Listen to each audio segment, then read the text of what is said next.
నేను మీ KS Naidu. KS నేను సైతం ప్రశ్నిస్తా యూట్యూబ్ ఛానల్ స్వాగతం. ఆంధ్ర రాష్ట్రంలో ప్రజలు ఎదుర్కొన్నటువంటి సమస్యలు ఒకప్పుడంటే వాలంటీర్లు, ఇప్పుడు ఎవరు చెప్పుకుంటారు? ఎవరు చెప్పుకోవాలి? వాళ్ళకి ఏదైనా సమస్య ఉంది, ఉదాహరణకు పెన్షన్ లేకపోతే రేషన్ కార్డు, ఈ విషయాలు ఎమ్మెల్యే కాడికి పోయి మాట్లాడేటటువంటి అవకాశం ఉంటుందా? ఉండదు. ఎందుకంటే ఫస్ట్ ఆఫ్ ఆల్ వీటి గురించి మాట్లాడాలంటే లోకల్ నాయకుల దగ్గరికి వెళ్ళాలి. వాళ్ళు టైం చూసుకోవాలి. వాళ్ళు ఎమ్మెల్యే కాడికి వెళ్ళాలి.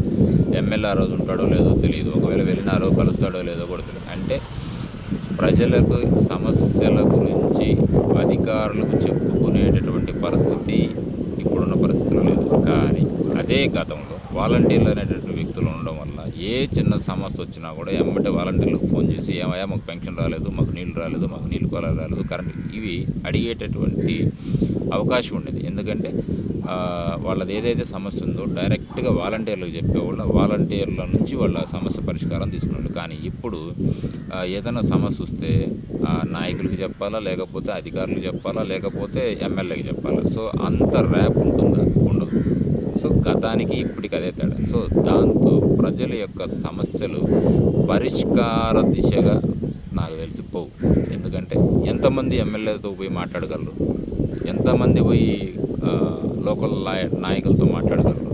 మాట్లాడలేరు. అదే వాలంటీర్లు ఉన్నప్పుడు ఏ ఒక్క చిన్న సమస్య వచ్చినా వీళ్ళే వాళ్ళ ఇంటింటికి పోయేసి సమస్యలు అడుగుతుండడం వల్ల ఆ సమస్యల యొక్క పరిష్కారాలు, స్టేటస్లు అన్నీ తెలుస్తుండేది. ఒక కాంటాక్ట్ నెంబర్ ఉంటుంది కాబట్టి డైరెక్ట్గా ఫోన్ చేసి స్వతంత్రంగా మాట్లాడేటటువంటి అవకాశం గతంలో ఉండేది. కానీ ఇప్పుడు ఉందా?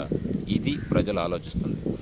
ఈ వ్యవస్థ అంటే వాలంటీర్లు పెట్టమనే వద్దని నేను అన్నాను. అది ప్రభుత్వం యొక్క ఆలోచన, ప్రభుత్వం యొక్క ఇష్టం. కాబట్టి ప్రజలకు ప్రభుత్వాలకు మధ్య ఒక వారధి అయితే ఉండాలా. ప్రజా సమస్యలు నేరుగా ప్రభుత్వ దృష్టికి రావడానికి ఒక మార్గం అయితే కనుక్కోవాల్సిన బాధ్యత ప్రభుత్వాల మీద ఉంది. సో దీని మీద ప్రజలలో దీని మీద అసంతృప్తి అయితే ఉంది. ఇది వాస్తవం. ఎందుకంటే ప్రజా సమస్యలు నేరుగా అధికారులకు కానీ ఎమ్మెల్యే కానీ చెప్పుకునేటటువంటి పరిస్థితి లేదు. వాళ్ళు ఇళ్ళకి పోయి మాట్లాడేటటువంటి పరిస్థితి లేదు. అదే గతంలో కనుక వాలంటీర్లు ఇంటింటికి వచ్చి కనుక్కునేవాళ్ళు కాబట్టి వాళ్ళ సమస్యలను వాళ్ళకి చెప్పుకునేవాళ్ళు.